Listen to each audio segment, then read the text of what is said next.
నేడు అరకు లోయలో మహా సూర్య వందనం నిర్వహిస్తున్నారు. సుమారు 20,000 మంది గిరిజన విద్యార్థులతో 108 సార్లు సూర్య నమస్కారాలు చేయించనున్నారు. వరల్డ్ రికార్డ్ నమోదయ్యే అవకాశం ఉంది. మహా సూర్య వందనంకు ముఖ్య అతిథిగా డిప్యూటీ సీఎం పవన్, గిరిజన శాఖ మంత్రి సంధ్యారాణి హాజరు కానున్నారు. పవన్ 2 రోజుల పాటు ఏజెన్సీ గ్రామాల్లో పర్యటించనున్నారు. హైదరాబాద్ నుంచి విమానంలో బయలుదేరిన పవన్ 8 గంటలకు విశాఖపట్నం చేరుకున్నారు.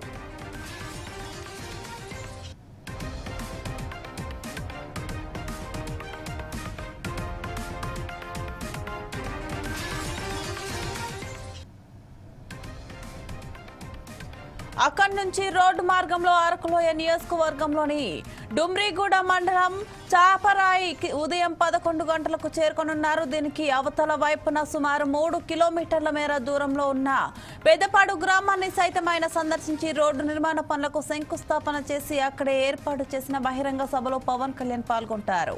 అల్లూరు జిల్లాకు మంజూరు చేసిన సుమారు 200 రోడ్ల నిర్మాణాలను వర్చువల్ గా శంకుస్థాపన చేయనున్నారు. ఆ తర్వాత అరకులోయ వెళ్లి ఏపీ టీడీసీ హరిత రిసార్ట్స్ లో రాత్రికి బస చేసే అవకాశం ఉంది.